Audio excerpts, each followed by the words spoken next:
Hello friends, welcome to civil 101. So ഇന്നത്തെ സെഷനോടുകൂടി നമ്മൾ ഗുപ്ത ആൻഡ് ഗുപ്ത എന്ന MCQ ക്വസ്റ്റ്യൻ സെഷൻ്റെ ഡീറ്റെയിൽ ആയിട്ടുള്ള ഡിസ്കഷൻ ആയിരിക്കും സ്റ്റാർട്ട് ചെയ്യാൻ പോകുന്നത്. അപ്പോൾ ഈ ഒരു സീരീസ് എങ്ങനെയാണ് അറേഞ്ച് ചെയ്തതെന്ന് വെച്ച് കഴിഞ്ഞാൽ നമ്മൾ ഗുപ്ത ആൻഡ് ഗുപ്തയിലെ എൻ്റയർ സർവേയുമായിട്ട് റിലേറ്റ് ചെയ്തിട്ടുള്ള ക്വസ്റ്റ്യൻസ് ഡിസ്കസ് ചെയ്യും. അതും ഡീറ്റെയിൽ ആയിട്ട് ഡീറ്റെയിൽ ഡിസ്കസ് ചെയ്യുമ്പോൾ അതുമായിട്ട് റിലേറ്റ് ചെയ്ത കൺസെപ്റ്റ്സ് കൂടെ നമ്മൾ സംസാരിച്ചായിരിക്കും പോകുന്നത്. സോ ദാറ്റ് നിങ്ങൾ ഈ ഒരു 200 to 300 ക്വസ്റ്റ്യൻസ് ചെയ്ത് കഴിയുമ്പോഴത്തേക്ക് നിങ്ങൾക്ക് മൊത്തത്തിൽ ഒരു എല്ലാ കൺസെപ്റ്റും ക്ലിയറായി വരുന്ന രീതിയിൽ. ഓക്കെ, നമുക്ക് ക്വസ്റ്റ്യൻ നോക്കാം. First question, which of the following scale is the largest one? അപ്പോൾ ആദ്യം സ്കെയിൽ എന്താണെന്ന് നമുക്ക് നോക്കാം. ഇപ്പോൾ സർവേയിങ്ങിനെ സംബന്ധിച്ച് നമ്മുടെ ഒരു മെയിൻ ജോലി എന്ന് പറഞ്ഞാൽ, സപ്പോസ് ഇതാണ് ഫീൽഡ്, അല്ലെങ്കിൽ ഫീൽഡിലുള്ള ഒരു ഒബ്ജക്റ്റാണ് ഞാൻ ഈ വരച്ചിരുന്നു എന്ന് വെച്ചോ. ഫീൽഡ് അല്ലെങ്കിൽ ഗ്രൗണ്ട് എന്ന് പറയാം. മെയിൻ ഒരു ഒബ്ജക്റ്റീവ് എന്ന് പറഞ്ഞാൽ ഈ ഫീൽഡിലുള്ള സാധനം എന്തു എൻ്റെ പേപ്പറിലേക്ക് ഞാൻ കൺവേർട്ട് ചെയ്തെടുക്കുന്നു എന്നുള്ളതാണ്, ഫോർ ഡിഫറെൻറ്റ് പർപ്പസ്. അപ്പോൾ നോക്കിയാൽ തന്നെ മനസ്സിലാവും, സപ്പോസ് ഫീൽഡിൽ ഇത്രയും വലിയ സാധനമാണെങ്കിൽ ഇതേ സാധനം ഞാൻ കൊണ്ട് ഇതേ അളവിന് ഞാൻ പേപ്പറിൽ വരയ്ക്കാൻ നോക്കിയാൽ എന്ത് പറ്റും? ആ പേപ്പറിൽ കൊള്ളണമെന്ന് യാതൊരു നിർബന്ധമില്ല. അത് കൊള്ളാതിരിക്കാം, കാരണം പേപ്പറിൻ്റെ സൈസിന് നമുക്കൊരു പരിമിതിയുണ്ട്. അപ്പോൾ അതുകൊണ്ട് നമ്മൾ എന്ത് ചെയ്യും? ഈ ഫീൽഡിലുള്ള സാധനത്തിൻ്റെ ഒരു ഡീറ്റെയിലും നഷ്ടപ്പെടാതെ, വെരി ഇമ്പോർട്ടൻറ്റ്, നമ്മൾ അതിൻ്റെ ഒരു ഡീറ്റെയിലിൽ പോലും നഷ്ടം വരുത്തില്ല. എന്നിട്ട് എന്ത് ചെയ്തു?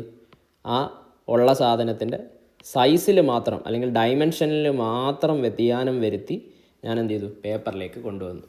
അപ്പോൾ ഇങ്ങനെ കൊണ്ടുവരുമ്പോൾ ഞാനിതിൻ്റെ സൈസിന് മാത്രം വ്യതിയാനം വരുത്തി എന്ന് പറഞ്ഞു, അല്ലെങ്കിൽ എന്തു പറയാം, അതിൻ്റെ ഡയമെൻഷൻ ഞാൻ ഏതോ ഒരു റേഷ്യോയിൽ കുറവ് കൊണ്ടുവന്നു. എന്നിട്ടാണ് എന്ത് ചെയ്തത്?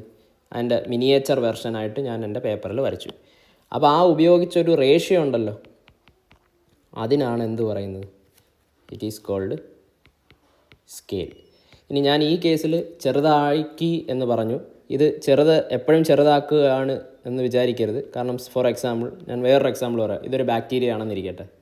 ബാക്ടീരിയ നമുക്കറിയാം മൈക്രോസ്കോപ്പിലൂടെ വളരെ ചെറിയൊരു സൈസിലാണുള്ളത്. അപ്പോൾ നമ്മൾ പണ്ട് 10th +2 ബയോളജി നിങ്ങൾക്ക് ഓർമ്മയുണ്ടെങ്കിൽ റെക്കോർഡിൽ നമ്മൾ എന്ത് ചെയ്യാറുണ്ട്? ബാക്ടീരിയൊക്കെ വരയ്ക്കാനുണ്ട്. അന്നേരം നമ്മൾ എന്താ ചെയ്യുന്നത്? ഈ കുഞ്ഞനായിട്ടുള്ള ബാക്ടീരിയ എന്ത് ചെയ്തു? ആ റെക്കോർഡ് ബുക്കിലെ വലിയ പേപ്പർ ഫുൾ നിറയുന്ന രീതിയിലായിരിക്കും നമ്മൾ വരയ്ക്കുന്നത്. ഇവിടെ നമ്മൾ എന്താ ചെയ്യുന്നത്?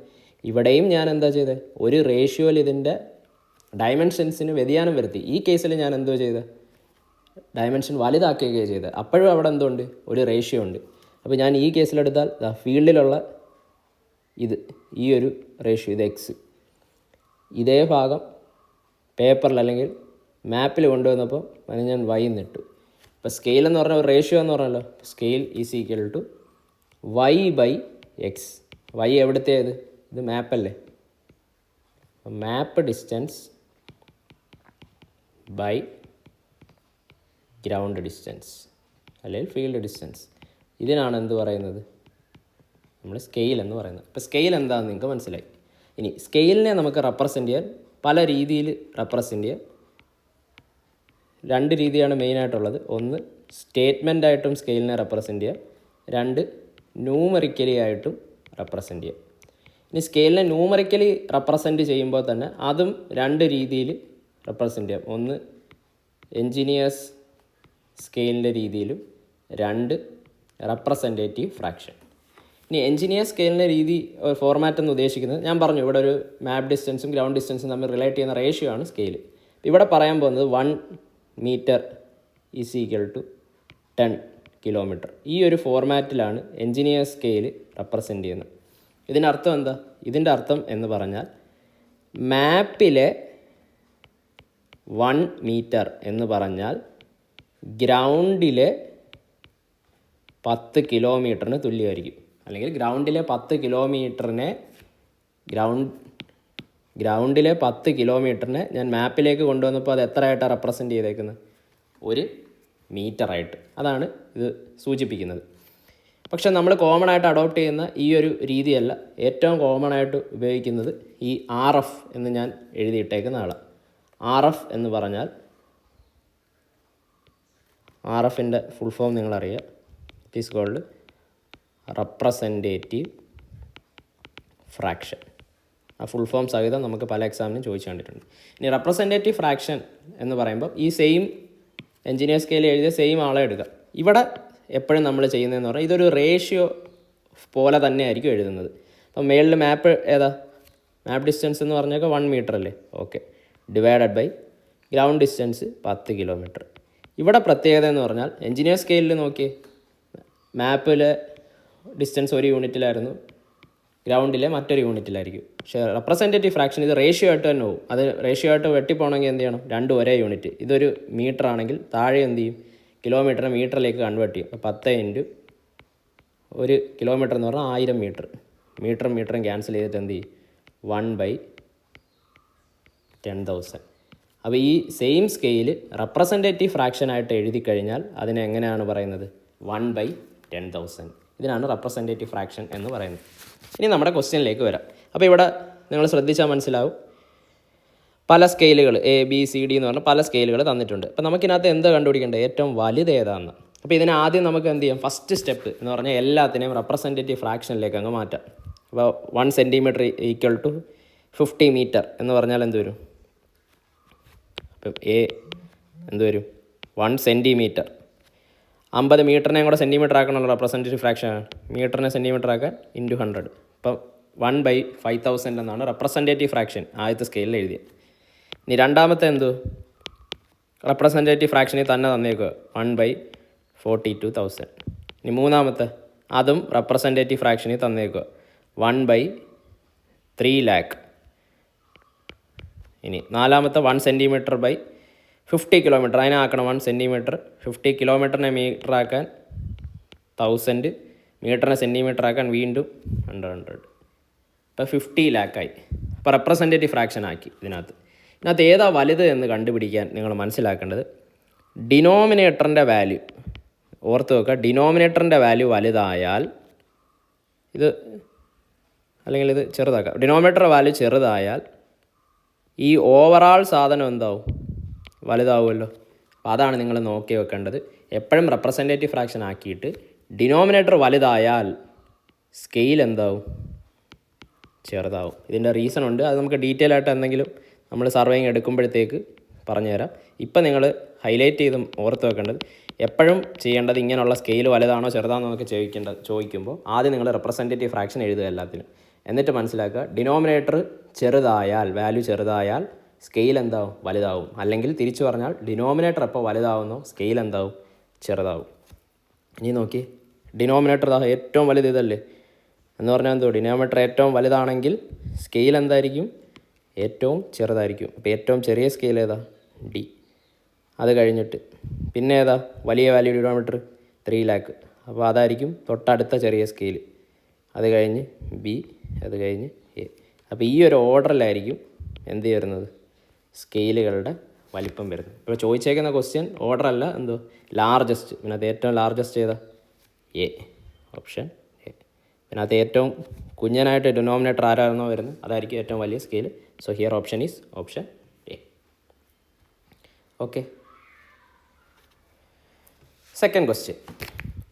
If the probable error in an observation is plus or minus 0.04 meter and that of mean is plus or minus 0.01 meter, then the number of observations are dash. അപ്പോൾ ഇത് നമ്മുടെ തിയറി ഓഫ് എറേഴ്സ് എന്ന് പലർക്കും പ്രശ്നക്കാരനായ ഒരു ചാപ്റ്ററിൽ നിന്നുള്ളൊരു ചോദ്യമാണ്. എന്താ നമുക്ക് വളരെ ഡീറ്റെയിൽ ആയിട്ട് നോക്കാം. ഇപ്പം സപ്പോസ് ഇതാണൊരു മെറ്റീരിയൽ എന്നിരിക്കട്ടെ. അപ്പം ഇതിൻ്റെ ഈ ഒരു ഡയമെൻഷൻ ഞാൻ അളക്കുക. ഞാൻ മാത്രമല്ല, നമ്മളെല്ലാവരും അളക്കുക. നിങ്ങൾ കണ്ടുകൊണ്ടിരിക്കുന്ന ഓരോരുത്തരും വന്ന് അളന്ന് എൻ്റെ അടുത്ത് വാല്യൂ പറയാം. അപ്പോൾ നമ്മൾ അളക്കാൻ ഉപയോഗിക്കുന്ന പല സ്കെയിലോ ടേപ്പോ അങ്ങനെ എന്തെങ്കിലുമൊക്കെ ഇൻസ്ട്രുമെൻ്റ് വെച്ച് അളക്കാം. അപ്പോൾ അളക്കുന്നത് കൊണ്ട് തന്നെ ഒരാൾ പറയുന്ന വാല്യൂ തന്നെ വരണമെന്ന് നിർബന്ധമില്ല. കാരണം നമുക്കറിയാം അളക്കുമ്പോൾ എന്തായാലും ഒരു തെറ്റ് ഇതിനകത്ത് കടന്നുകൂടാനുള്ള സാധ്യതയുണ്ട്. അപ്പോൾ നമ്മൾ പലരും അളന്നപ്പം പലർക്കും കിട്ടിയ വാല്യൂ എഴുതുക. X1, X2, X3 3 എടുക്കുന്നുള്ളൂ. അപ്പം ഞാൻ ഓൾറെഡി പറഞ്ഞു, ഇത് അളന്നപ്പോൾ എനിക്ക് X1 കിട്ടി. ഞാൻ X1 എന്ന് പറയുമ്പോൾ തന്നെ അതിനകത്തൊരു തെറ്റുണ്ട്. കാരണം ഞാൻ ആ മെഷർ ചെയ്തുകൊണ്ട് അതിനകത്തൊരു എറർ കാണും എന്തായാലും. അതിന് ഞാൻ +or-E1 എന്ന് കൊടുക്കുന്നു. അടുത്ത ആൾ അളന്നപ്പോൾ ഉള്ള എറർ +or-E2. മൂന്നാമത്തെ ആൾ അളന്നപ്പോൾ ഉള്ളത് എറർ +or-E3. അത് ഇൻഹറൻ്റ്ലി നമ്മൾ ഒരു സാധനം അളക്കുകയാണെങ്കിൽ അതിനകത്തൊരു എറർ കടന്നുകൂടാൻ സാധ്യത കൂടുതലാണ്. അത് ഞാൻ എഴുതിയെന്നേ ഉള്ളൂ. ഓക്കെ. അപ്പോൾ ഇനി ഇതിനകത്ത് നോക്കാനുള്ളത് ഈ ഒരു മെഷർമെൻ്റ് എടുത്തല്ലോ. ഞാൻ ഈ ഒരു തന്നേക്കുന്ന ഒബ്ജക്റ്റ് അളന്നപ്പോൾ ആ ഒരു മെഷർമെൻറ്റ്, അതായത് ഞാൻ എന്ന് പറയുന്ന വ്യക്തി അളന്നപ്പോൾ എനിക്കൊരു വാല്യൂ കിട്ടി, അതിനകത്തൊരു എററും ഉണ്ട്. അതിനകത്ത് ഉണ്ടാകാൻ സാധ്യതയുള്ള probable error of single observation. ഇത് ഞാനൊരു പർട്ടിക്കുലർ രീതിയിൽ നിങ്ങളെ മനസ്സിലാക്കി തരും. അത് ഡീറ്റെയിൽ ആയിട്ട് കുറേ കാര്യമുണ്ട്, പക്ഷെ നമുക്ക് ഇതിനകത്ത് ഈ ഒരു രീതിയിൽ മനസ്സിലാക്കിയാൽ മതി നിങ്ങൾ തൽക്കാലം. Probable error of single observation, ഇത് അതായത് അത് ഉദ്ദേശിക്കുന്നതെന്ന് വെച്ചാൽ ഇപ്പോൾ ഒരാൾ ഒരു ഒബ്സർവേഷൻ, അതായത് ഒരു വ്യക്തി എടുത്ത ഒരു ഒബ്സർവേഷൻ, ആ ഒബ്സർവേഷനിൽ ഒരു എറർ ഞാൻ പറഞ്ഞു, ആ മെഷർമെൻ്റ് എടുക്കുമ്പോൾ അതിനകത്ത് കൂടെ എന്ത് ചെയ്യും, ഒരു എറർ കൂടെ വരും. ആ എററിന്, അതായത് ഇതിനെ ബേസ് ചെയ്ത് ആ ഒരു സിംഗിൾ മെഷർമെൻറ്റിൽ വരാൻ സാധ്യതയുള്ള ഏറ്റവും സാധ്യതയുള്ള തെറ്റ്, അതായത് ഈവണ്ണാണ് ഉദ്ദേശിക്കുന്നത്. അപ്പോൾ ആ മോസ്റ്റ് പ്രോബബിൾ എററിന് നമ്മുടെ പ്രോബബിലിറ്റിയൊക്കെ വെച്ചിട്ട് ഒരു ഇക്വേഷൻ ഉണ്ട്. തൽക്കാലം നിങ്ങൾ ഇക്വേഷൻ ഓർത്തിരിക്കുക. ES ± 0.6745 root standard deviation summation V² - n - 1. Okay, ഇനി ഞാൻ ഇൻറ്റു സ്റ്റാൻഡേർഡ് ഡീവിയേഷൻ എന്ന് പറഞ്ഞു, പക്ഷേ എഴുതിയത് ഇങ്ങനെ. അപ്പോൾ സ്റ്റാൻഡേർഡ് ഡീവിയേഷൻ എന്താണെന്ന് നിങ്ങൾക്ക് അറിയണം. സ്റ്റാൻഡേർഡ് ഡീവിയേഷൻ നിങ്ങൾക്ക് അറിയാമെന്ന് ഞാൻ വിശ്വസിക്കുന്നു. സ്റ്റാൻഡേർഡ് ഡീവിയേഷൻ എന്ന് പറഞ്ഞാൽ എന്താ, ഈ 3 പേരെയും കൂടെ കൂട്ടിക്കഴിഞ്ഞാൽ എനിക്ക് എന്ത് ചെയ്യാം, ഒരു ആവറേജ് മീൻ എടുക്കുക. എന്ത് ചെയ്യും, മീൻ x1 + x2 + x3 / 3 ആണ് മീൻ. എന്നിട്ട് ഓരോ വാല്യൂവും മീനിൽ നിന്നും കുറച്ചിട്ട് സ്ക്വയർ ചെയ്യും. ഇപ്പോൾ x1 - x bar whole square plus x2 - x bar whole square plus x3 - x bar whole square. അതിന് ഒരുമിച്ച് ഞാൻ എഴുതുന്നതാണ് ഈ സമ്മേഷൻ എന്ന് പറയുന്ന ചിഹ്നം കൊണ്ട്. ഓക്കെ, ഡിവൈഡഡ് ബൈ n - 1, ഇതിൻ്റെ റൂട്ട്,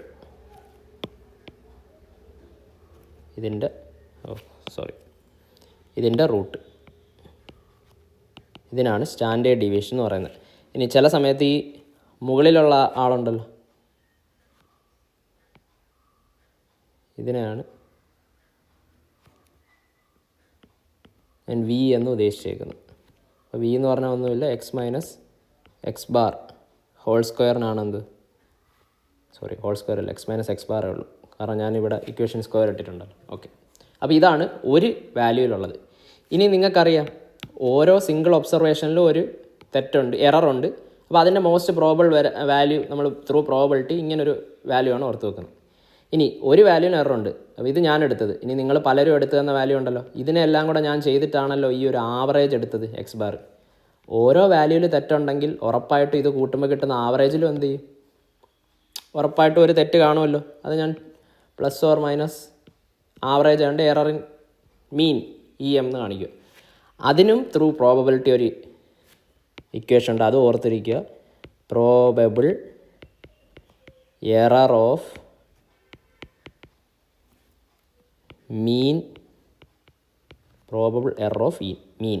അപ്പോൾ മീൻ എടുക്കുമ്പോൾ, മീൻ എന്ന് വെച്ചാൽ ആവറേജ് എടുക്കുമ്പോൾ അതിൻ്റെ എററിൻ്റെ മോസ്റ്റ് പ്രോബബിൾ എറർ എന്ന് പറയുന്നത് EM എന്ന് പറഞ്ഞാൽ സെയിം, വ്യത്യാസമില്ല, ± 0.6745 റൂട്ട് ഓഫ് സമ്മേഷൻ V² ഒരു ചെറിയ വ്യത്യാസം. ഇവിടെ മറ്റേടത്ത് n - 1 ഉള്ളെങ്കിൽ ഇവിടെ n × n - 1. ഓക്കെ, ഇതാണ് നിങ്ങൾ ഓർത്തിരിക്കേണ്ടത്. ഇനി നമ്മുടെ ക്വസ്റ്റ്യനിലേക്ക് വരാം. ഇത്ര മാത്രം നമുക്ക് മനസ്സിലായത്, ഒരു ചെറിയൊരു ഔട്ട്ലൈൻ നിങ്ങൾക്ക് കിട്ടിയെന്ന് ഞാൻ വിശ്വസിക്കുന്നു. നോക്കാം. If the probable error in observation, അപ്പോൾ ഒരു ഒബ്സർവേഷനിലെ പ്രോബബിൾ എറർ എന്ന് പറഞ്ഞാൽ എന്താ, ഈ തന്നേക്കുന്ന വാല്യൂ ആക്ച്വലി അവർ ഈ S അല്ലേ തന്നേക്കുന്നത്, ഒരു വാല്യൂ ഇല്ല. അപ്പോൾ അത് ± 0.04 metre. And that of mean, അപ്പോൾ മീനിൻ്റെ പ്രോബബിൾ എറർ എത്രയാണ് അവർ തന്നേക്കുന്നത്, ഈ M എന്ന് പറഞ്ഞാൽ ± 0.01 മീറ്റർ. ഓക്കെ, നമുക്ക് വേണ്ടത് നമ്പർ ഓഫ് ഒബ്സർവേഷൻ. ഇനി ഇതിനകത്ത് ഞാൻ ഒരു കാര്യം പറഞ്ഞില്ല, ഈ ഇക്വേഷനൊക്കെ എഴുതിയപ്പോൾ ഇവിടെ n എന്ന് പറഞ്ഞ ഒരാളോട് ഉണ്ട്. n എന്ന് പറഞ്ഞാൽ നമ്പർ ഓഫ് ഒബ്സർവേഷൻ. നമ്മുടെ ഈ ഒരു എക്സാമ്പിളിലെ നമ്പർ ഓഫ് ഒബ്സർവേഷൻ ഏതാ, ഈ കേസിൽ n എത്രയാണ് ഞാൻ എടുത്തത്, 3 ഒബ്സർവേഷൻ ആയതുകൊണ്ട് 3 ആയിരുന്നു.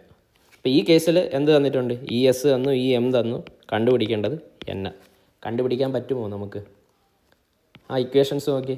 ഇ എസും ഇ എമ്മും തമ്മിൽ ആകെ ഒരു വ്യത്യാസമേ ഉള്ളൂ. എന്താണ്? ഈ ഒരു എന്നിൻ്റെ മാത്രമേ ഉള്ളൂ. അപ്പം നമുക്ക് അതിൻ്റെ ഒരു റേഷ്യോ എടുത്ത് നോക്കാം. എന്ത് വരും? റേഷ്യോ എടുത്തു കഴിഞ്ഞാൽ നമുക്ക് കിട്ടാൻ പോകുന്നത് എന്തായിരിക്കും? ഇ എസ് അല്ലെ E M by E S എടുക്കാം. E M by E S എടുത്തു കഴിഞ്ഞാൽ എന്ത് വരും? 1/√n വരും. അങ്ങനെയാണ് ഇ എമ്മും ഇ എസും തന്നിട്ടുണ്ട്. +/-0.04 ബൈ +/-0.01 അല്ലേ, 0.01 ബൈ +/-0.04 = 1/√n. ഇതിൽ നിന്നും n എത്ര കിട്ടും? 4 ക്രോസ് മൾട്ടിപ്ലൈ ചെയ്യുക, സ്ക്വയർ എടുക്കുക, n = 16. So answer is 60. വളരെ നല്ലൊരു ക്വസ്റ്റ്യനാണ്. അപ്പോൾ ഇതിനകത്ത് നിങ്ങൾ മനസ്സിലാക്കേണ്ടത്, എപ്പോഴും ഓർത്തിരിക്കേണ്ട ഈ 2 equation: probable error of single observation, probable error of mean value. Question direct തന്നിട്ട് റേഷ്യോ എടുത്ത് കണ്ടുപിടിക്കാനുള്ളൂ. Okay, next question. Theory of probability is applied to dash. Okay, നമ്മൾ തൊട്ട് മുമ്പത്തെ ക്വസ്റ്റ്യനിലും ഞാൻ പറഞ്ഞു തിയറി ഓഫ് പ്രോബബിലിറ്റി വെച്ചിട്ടാണ് ആ ഇക്വേഷനൊക്കെ വന്നത് എന്ന് ഞാൻ ചെറുതായിട്ട് ലൂസായിട്ട് പറഞ്ഞു. Theory of probability. അപ്പോൾ തിയറി ഓഫ് പ്രോബബിലിറ്റി ഉപയോഗിക്കുന്നതെന്ന് പറഞ്ഞാൽ ഒരു പർട്ടിക്കുലർ ടൈപ്പ് ഓഫ് എററിൽ മാത്രം. അപ്പോൾ ഞാൻ എറർ എന്ന് പറഞ്ഞു. അപ്പോൾ ആദ്യം എറർ എന്താണെന്ന് നോക്കാം, എന്നിട്ട് ഇതിലേക്ക് വരാം. അപ്പോൾ എറർ എന്ന് പറയുന്നത് തെറ്റ്, അല്ലെങ്കിൽ ഞാൻ പറഞ്ഞു ഒരു ഒബ്സർവേഷൻ അല്ലെങ്കിൽ ഒരു മെഷർമെൻറ്റ് എടുത്താൽ അതിനകത്ത് എന്തായാലും ഒരു എറർ കടന്നുകൂടും. കാരണം നമ്മൾ മെഷർമെൻറ്റ് എടുക്കുന്നതിലത്തെ പ്രശ്നം. എററിനെ നമ്മൾ മെയിനായിട്ട് 3 ക്ലാസിഫൈ ചെയ്യാറുണ്ട്. ഒന്ന് ക്യുമുലേറ്റീവ് എറർ,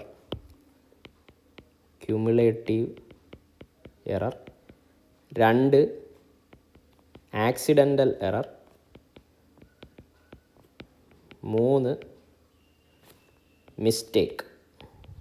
ഇങ്ങനെയാണ് ബ്രോഡായിട്ട് ക്ലാസിഫൈ ചെയ്യുന്നത് എററുകളെ. അതായത് ഒരു ഒബ്സർവേഷനകത്ത് കടന്നുകൂടാൻ പറ്റുന്ന തെറ്റുകളെ ഞാൻ 3 ഡിവൈഡ് ചെയ്യും. ഇതിനകത്ത് കോമ്പൻസേറ്റീവ് എറർ എന്ന് ഉദ്ദേശിക്കുന്നത്, അല്ലെങ്കിൽ ആ ടൈപ്പ് ഓഫ് എററിൻ്റെ പ്രത്യേകത എന്ന് പറഞ്ഞാൽ നമുക്കൊരു എററിനെ ഡിഫൈൻ ചെയ്യാം. ഫിസിക്കൽ അല്ലെങ്കിൽ മാത്തമാറ്റിക്കൽ ടേംസിൽ എനിക്ക് എന്ത് ചെയ്യാം?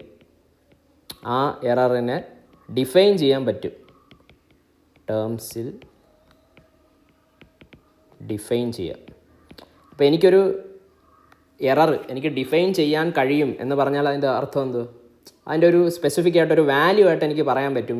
ഞാൻ എന്തെങ്കിലും സയൻറ്റിഫിക്കോ അല്ലെങ്കിൽ ഫിസിക്കലോ ആയിട്ടുള്ള കാര്യങ്ങളൊക്കെ അപ്ലൈ ചെയ്ത് ഒരു വാല്യൂ ആയിട്ട് എടുക്കുക. ഫോർ എക്സാമ്പിൾ, ഇപ്പം ഞാൻ പറയുക എറർ +5 എന്ന് ഞാൻ മാത്തമാറ്റിക്കൽ ഇക്വേഷനോ എന്തെങ്കിലുമൊക്കെ അപ്ലൈ ചെയ്ത് കിട്ടി. അപ്പോൾ എനിക്ക് മനസ്സിലായി എൻ്റെ തെറ്റ് +5 ആണെന്ന് എനിക്ക് കിട്ടിക്കഴിഞ്ഞാൽ നിങ്ങൾക്ക് എന്ത് ചെയ്യാം? ഞാൻ ഒബ്സർവ് ചെയ്ത വാല്യൂയിൽ നിന്ന് എൻ്റെ തെറ്റ് കുറച്ച് കഴിഞ്ഞാൽ എനിക്ക് ശരി ഉത്തരത്തിലേക്ക് എത്താമല്ലോ. അപ്പോൾ ആ ക്യുമുലേറ്റീവ് എറർ എനിക്ക് എന്ത് ചെയ്യാം? ഞാൻ എടുത്ത ഒബ്സർവേഷനിൽ നിന്ന് എലിമിനേറ്റ് ചെയ്യാൻ കഴിയും. അതാണ് ക്യുമുലേറ്റീവ് എറർ എന്ന് പറഞ്ഞാൽ. അതായത് എന്തെങ്കിലും ഫിസിക്കലോ ന്യൂമറിക്കൽ മാത്തമാറ്റിക്കൽ ടേംസിലേക്ക് ഇത് കൺവേർട്ട് ചെയ്ത് ആക്ച്വൽ ക്വാണ്ടിഫൈ ചെയ്യാൻ പറ്റും. അതാണ് കറക്റ്റ്. എറർ ക്വാണ്ടിഫൈ ചെയ്യാം. Okay, next accidental error. ഇതിനകത്ത് പേര് പോലെ തന്നെ ഇത് ആക്സിഡൻ്റലി വരുന്ന എററാണ്. അതായത് ഈ ക്യുമുലേറ്റീവ് എററിൻ്റെ ഗുണം എന്ത്?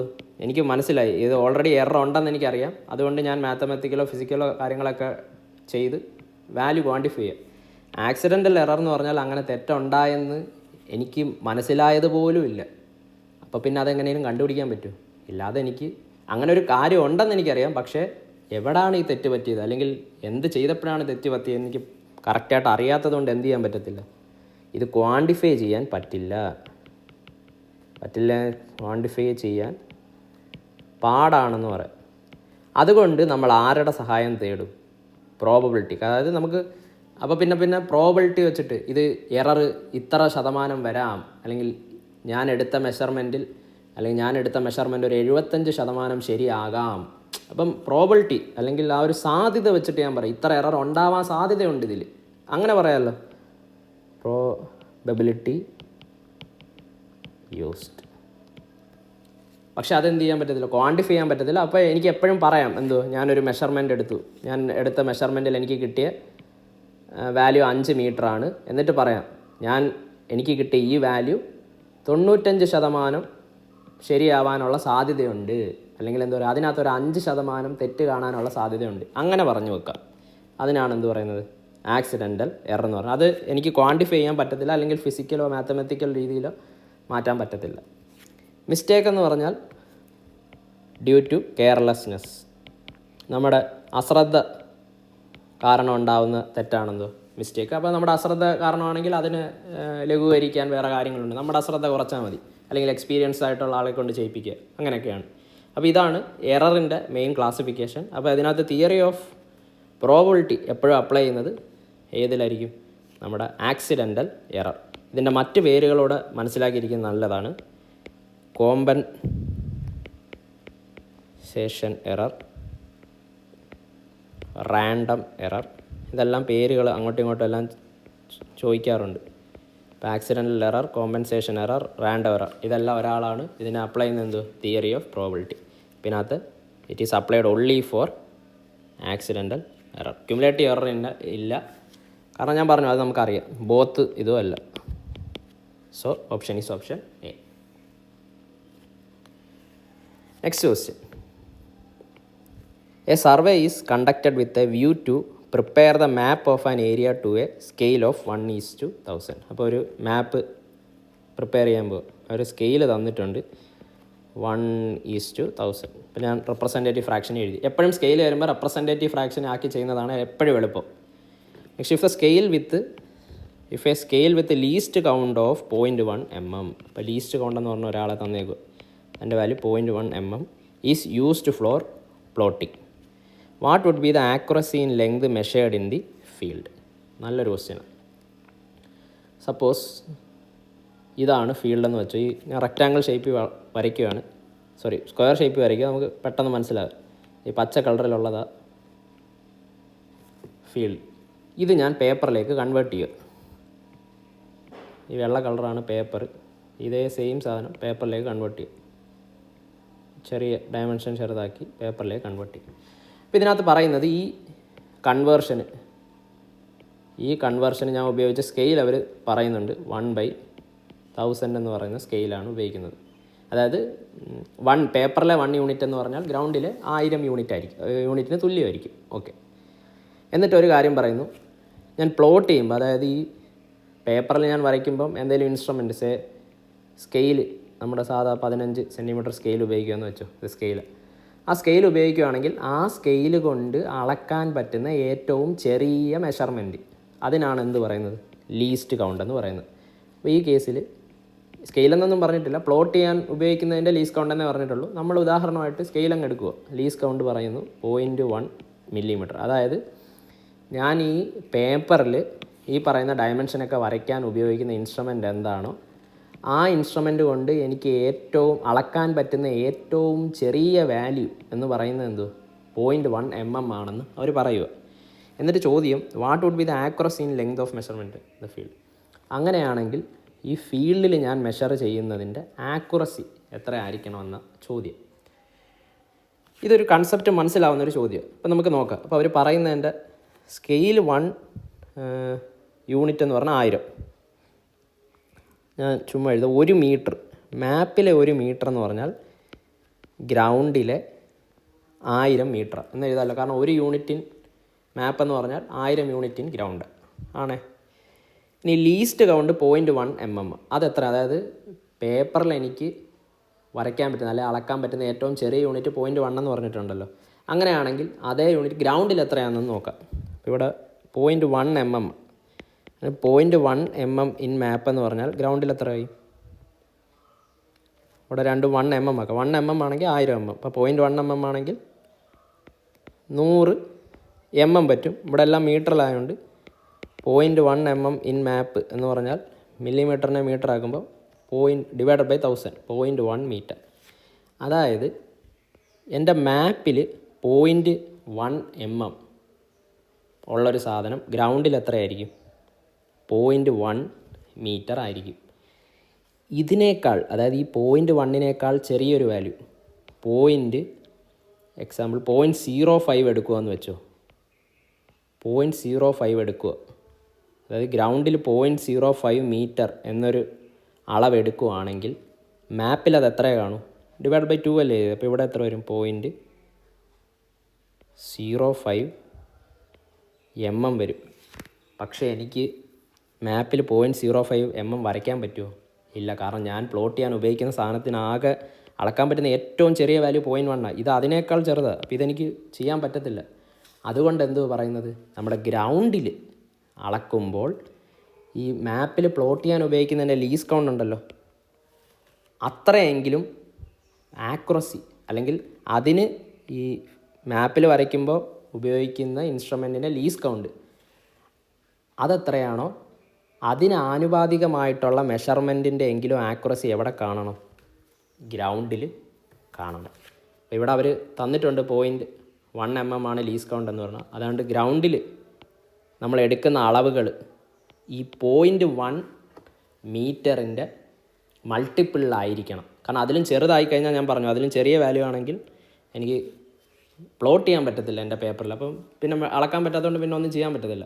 അതുകൊണ്ട് എപ്പോഴും ഗ്രൗണ്ടിൽ എടുക്കുന്ന വാല്യൂ ഈ കേസിൽ എന്തായിരിക്കണം? 0.1 മീറ്ററിൻ്റെ മൾട്ടിപ്പിളിലായിരിക്കണം. അങ്ങനെ എടുക്കുന്ന ആ ഏറ്റവും smallest measurable unit in ground അതിനാണ് എന്ത് പറയുന്നത്? ആക്യുറസി. അപ്പോൾ ഈ കേസിൽ എത്ര ആയിരിക്കും? 0.1 മീറ്റർ. 0.1 മീറ്ററിൻ്റെ എന്ത് മൾട്ടിപ്പിളും പറ്റും. കാരണം എനിക്ക് അളക്കാമല്ലോ. 0.1 × 5 0.5 പറ്റും, 100 പറ്റും, എന്തും പറ്റും. 0.1ൻ്റെ മൾട്ടിപ്പിൾ ആയിരിക്കണമെന്നേ ഉള്ളൂ. അതിലും ചെറിയ വാല്യൂവിലേക്ക് ആയി പോവരുത് ഫീൽഡിൽ അളക്കുന്നത്. അങ്ങനെ ഫീൽഡിൽ അളന്നാൽ എനിക്ക് ഗ്രൗണ്ടിൽ മാപ്പിൽ വന്ന് ഒന്നും ചെയ്യാൻ പറ്റില്ല. So here answer is option C. Next question, the difference between most probable value of a quantity and its observed quantity. Again good question. എററിൽ നിന്നുള്ള ചോദ്യം തന്നെയാണ്. അഗെയിൻ നമുക്ക് ബാക്ക് ടു ബേസിക്. ഇതാണ് ഒരു ഒബ്ജക്റ്റ്, ഇതിനെ ഞാൻ അളക്കുക. ഞാൻ നേരത്തെ എററും പ്രോബബിൾ എററും എന്ന് പറഞ്ഞു. അന്നേരം ചിലവർക്ക് ചില ഡൗട്ട് കാണും. അത് ഇതോടെ ക്ലിയർ ആവും. ഞാൻ ഈ എക്സ് എന്ന് പറഞ്ഞത് അളന്നെടുക്കുന്നത് ഞാൻ ഒബ്സർവ്ഡ് വാല്യൂ എന്ന് പറയാമല്ലോ. Observed value. ഇനി ഞാൻ പറഞ്ഞു എന്ത് സാധനം ഞാൻ അളന്നെടുത്താലും അതിനകത്തൊരു തെറ്റ് കടന്നുകൂടും. അത് അത്യന്താപേക്ഷിതമാണ്. അതിനകത്തൊന്നും ചെയ്യാൻ പറ്റത്തില്ല. എന്നാൽ ഞാൻ പറയുക, നമുക്കറിയത്തില്ല ഈ ഒരു ഒബ്ജക്റ്റ് ഉണ്ടല്ലോ, ശരിക്കും ഇതിനൊരു ലെങ്ത് ഉണ്ട്. അത് നമുക്കറിയത്തില്ല. ഞാനൊരു y എന്ന് കൊടുക്കുക. അങ്ങനെ ഒരു വാല്യൂ ഉണ്ട്. പക്ഷേ ഞാൻ അളന്നെടുക്കുമ്പോൾ ഒരിക്കലും എനിക്ക് ആ വാല്യൂ കിട്ടത്തില്ല. എനിക്ക് അളന്നെടുക്കുമ്പോൾ അതിനകത്തൊരു എറർ കടന്നുകൂടും. ഈ ഒരു വ്യത്യാസം ശരിക്കുമുള്ള ഡയമെൻഷൻ y ആയിരുന്നു. എനിക്ക് അളന്നപ്പോഴും y തന്നെ കിട്ടിക്കഴിഞ്ഞാൽ അതിനകത്ത് എററുണ്ടോ? ഇല്ല. ഈ ശരിക്കുമുള്ള വാല്യൂ കിട്ടാതെ എനിക്ക് എക്സ് എന്ന് പറഞ്ഞ മറ്റൊരു വാല്യൂ കിട്ടിയതുകൊണ്ട് ഈ വൈയുടെയും എക്സിൻ്റെയും ആ ഒരു ഡിഫറൻസ് അതല്ലേ തെറ്റെന്ന് പറയുന്നത്? അതെ.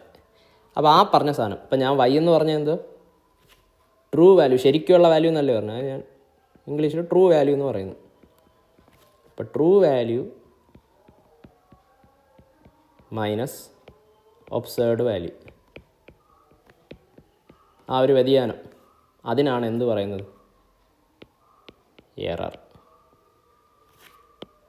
അതിൽ കുറച്ചുകൂടെ കറക്റ്റായിട്ട് ഇപ്പോഴേ എഴുതാം.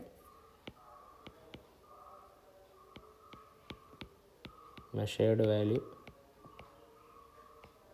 മൈനസ് ട്രൂ വാല്യൂ, ഇതിനാണ് എന്ത് പറയുന്നത്? എറർ.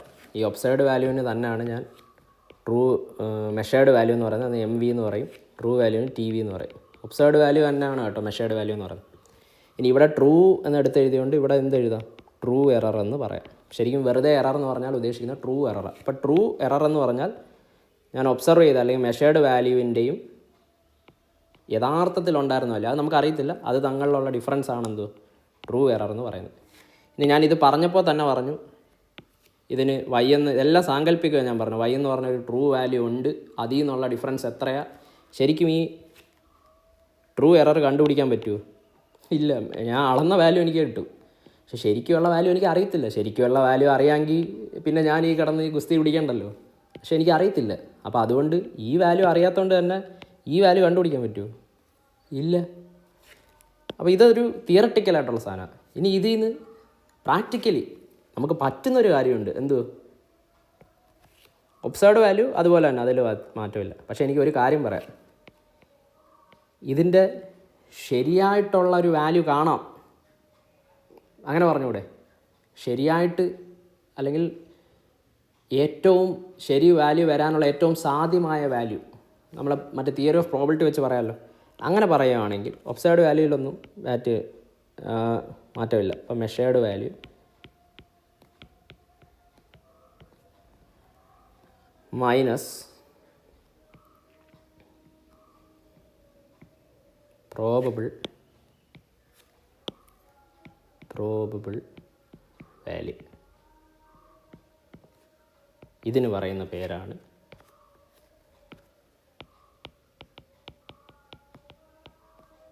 Residual error.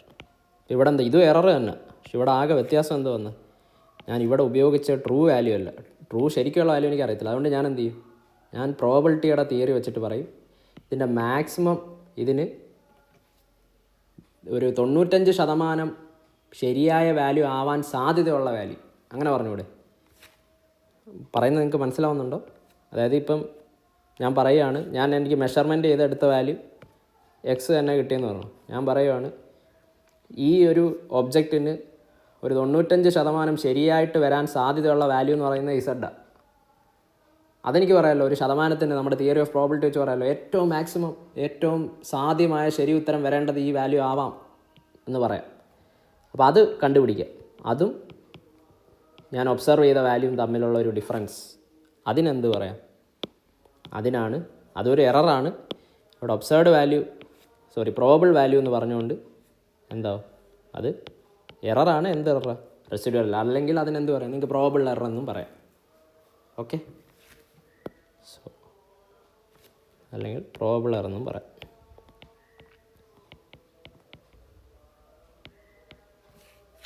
സോ എന്തായിരിക്കും ഈ കേസിൽ? മോസ്റ്റ് പ്രോബിൾ വാല്യൂ അതും ഒബ്സർവ്ഡ് വാല്യൂവും തമ്മിലുള്ള എന്താണ് പറയുന്നത്? ട്രൂ എറർ അല്ല. ട്രൂ എറർ എന്തോ? മെഷേർഡ് വാല്യൂവും ട്രൂ വാല്യൂ. ഇവിടെ റെസിഡ്യൂവൽ എറർ. ഒരു പ്രോബിൾ വാല്യൂ എന്ന് പറഞ്ഞാൽ മോസ്റ്റ് പ്രോബിൾ വാല്യൂ എന്ന് എഴുതാം. കാരണം ഏറ്റവും വരാൻ സാധ്യതയുള്ള വാല്യൂ, ശരിയായിട്ട് ഏറ്റവും വരാൻ സാധ്യതയുള്ള വാല്യൂ, അതിനെ MPV എന്ന് എഴുതാറുണ്ട് കേട്ടോ. ഇപ്പോൾ ഫോർമുലയായിട്ടൊക്കെ ചിലപ്പോൾ നിങ്ങൾ കാണും. RE റെസിഡ്യൂവൽ എറർ എന്ന് പറഞ്ഞാൽ measured value minus most probable value. Formula ഒന്നും കണ്ട് പേടിക്കരുത്, സെയിം നമ്മൾ പഠിച്ച കാര്യം തന്നെ. Okay, next, geodetic surveying is different from plane surveying because of dash.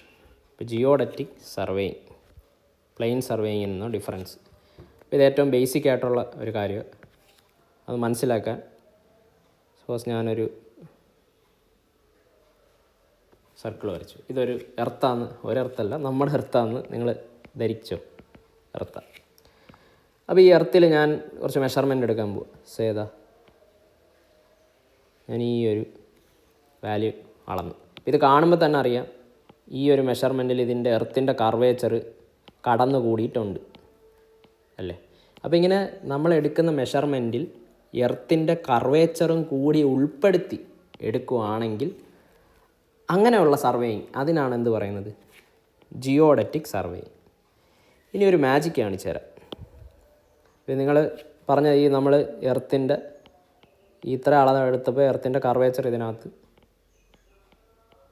വന്നു എന്ന് പറഞ്ഞു. അത് നിങ്ങൾക്ക് കാണുമ്പോൾ തന്നെ വിസിബിളാണ്.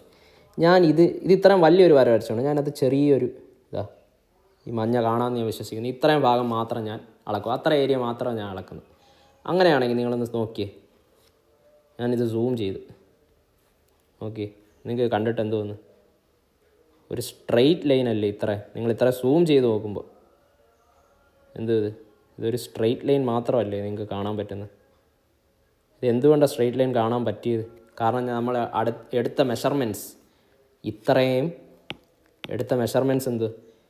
ഇത്രയും ചെറിയ ലെങ്ത്. അപ്പോൾ ഇത്രയും ചെറിയ ഏരിയ അല്ലെങ്കിൽ ഇത്രയും ചെറിയ ലെങ്തുകളിൽ മെഷർമെൻറ്റ് എടുക്കുമ്പോൾ ശരിക്കും എർത്തിൻ്റെ കർവേച്ചറിനകത്ത് അഫക്റ്റ് ചെയ്യുന്നുണ്ടോ? ഇല്ല. അപ്പോൾ അങ്ങനെ എർത്തിൻ്റെ കർവേച്ചർ അഫക്റ്റ് ചെയ്യുന്നില്ല, ഞാൻ പിന്നെ കർവേച്ചറിൻ്റെ വാല്യൂവും കാര്യങ്ങളൊക്കെ ഇതിനകത്ത് എടുക്കണോ? വേണ്ട. അങ്ങനെ എടുക്കുന്ന വാല്യൂ അല്ലെങ്കിൽ അങ്ങനെ ചെറിയ ഏരിയയിൽ സർവേ ചെയ്യുമ്പോൾ അപ്പോൾ എനിക്ക് എന്ത് ചെയ്യാം? ഈ സ്ട്രെയിറ്റ് ലൈൻ വെച്ച് തന്നെ ചെയ്യാം. അങ്ങനെയുള്ള സർവേയിങ്ങിനാണ് എന്ത് പറയുന്നത്? Plain surveying. ഇനി ഇത് സൂം ഔട്ട് ചെയ്താൽ നിങ്ങൾക്ക് കാണാൻ കണ്ടോ, ഇത്ര അത് ഇപ്പോഴും ആ കർവേച്ചറിനുള്ളിൽ തന്നെയാണ് ഞാൻ മെഷർമെൻറ്റ് എടുക്കുന്നത്. പക്ഷേ സൂം ചെയ്ത് നോക്കുമ്പോൾ എന്ത്, അത്രയും ചെറിയ ഏരിയ ആയതുകൊണ്ട് കർവേച്ചർ അഫക്റ്റ് ആവുന്നില്ല എന്നുള്ളത്. അതിനാണ് എന്ത് പറയുന്നത്? Plain surveying. ഇപ്പോൾ യെല്ലോ ആണെന്ത്? Plane surveying. എർത്തിൻ്റെ കർവേച്ചർ ഉൾപ്പെടെ ഉള്ള സർവേയിങ്ങിനാണ് എന്ത് പറയുന്നത്? ജിയോഡറ്റിക് സർവേയിങ് എന്ന് പറയുന്നത്. ഇനി 2-3 ഡിഫറൻസ് കൂടെ നമുക്ക് മനസ്സിലാക്കാം. ഇപ്പോൾ പ്ലെയിൻ സർവേയിങ്ങും ജിയോഡറ്റിക് സർവേയിങ്. ഇനി നിങ്ങൾ ഡിഫറൻസ് ആലോചിച്ച് നോക്കി. ഇത്രയും വെച്ച് തന്നെ നിങ്ങൾക്ക് കുറേ കാര്യം ആലോചിക്കാം. ഏരിയ, ചെറിയ ഏരിയ എന്ന് പറഞ്ഞു, ആ വാല്യൂ അറിയണം. യൂഷ്വലി പ്ലെയിൻ സർവേയിങ്ങിന് ലെസ് ദാൻ ഒരു 250 കിലോമീറ്റർ സ്ക്വയർ, ചില ടെക്സ്റ്റ് ബുക്കിൽ 195.5 കിലോമീറ്റർ സ്ക്വയർ എന്ന് കണ്ടിട്ടുണ്ട്. ഇതിലും ചെറിയ വാല്യൂവിലാണ് എൻ്റെ മെഷർമെൻറ്റ്സ് എല്ലാം നടക്കുന്നതെങ്കിൽ എനിക്ക് എന്തുകൊണ്ട് സർവേയിങ് ചെയ്യാം? പ്ലെയിൻ സർവേയിങ് കൊണ്ട് തന്നെ ഡീൽ ചെയ്യാം. അതേസമയം ഇതിനേക്കാൾ വലുത്, 250 കിലോമീറ്റർ സ്ക്വയറിനേക്കാൾ വലുത്, ചില ടെക്സ്റ്റിൽ 195.5 കിലോമീറ്റർ സ്ക്വയർ, അതിനേക്കാൾ വലുതാണെങ്കിൽ എന്ത് ചെയ്യണം? കർവേച്ചർ കൺസിഡർ ചെയ്യണം. കാരണം ഈ ഏരിയ വലുതായി, അപ്പം ഓട്ടോമാറ്റിക്കലി കർവേച്ചറിൻ്റെ കൂടെ എഫക്റ്റ് അതിൽ വരും. ഓക്കെ. ഇനി പ്ലെയിൻ സർവേയിങ്ങിൻ്റെ മറ്റൊരു പ്രത്യേകത, ഇവിടെ കിട്ടുന്ന ട്രയാങ്കിൾസ് എന്തായിരിക്കും? പ്ലെയിൻ ട്രയാങ്കിൾസ് ആയിരിക്കും. അതായത് ഞാൻ പ്ലെയിൻ സർവേയിങ്ങിൽ സ്ട്രെയിറ്റ് ലൈൻസ് ആണെങ്കിൽ ആ സ്ട്രെയിറ്റ് ലൈൻസ് ജോയിൻ ചെയ്ത് വരുന്ന ട്രയാങ്കിൾസ് എന്തായിരിക്കും? പ്ലെയിൻ ട്രയാങ്കിൾസ് തന്നെ ആയിരിക്കും. ജിയോഡറ്റിക് സർവേയിങ്ങിലോ ആ ഒരു എർത്തിൻ്റെ കർവേച്ചർ വരുന്നതുകൊണ്ട് തന്നെ ഇവിടെ ഞാൻ 3 ലൈൻ എടുത്തു കഴിഞ്ഞാൽ അത് ജോയിൻ ചെയ്യുമ്പോൾ എന്ത് വേണ്ട, ട്രയാങ്കിൾ കിട്ടുന്നുണ്ട്. പക്ഷേ എന്ത്, അതിനകത്തും ഒരു കർവേച്ചറുണ്ട്. അപ്പോൾ അതിനെന്തായിരിക്കും പറയുന്നത്? സ്പെരിക്കൽ ട്രയാങ്കിൾ ആയിരിക്കും.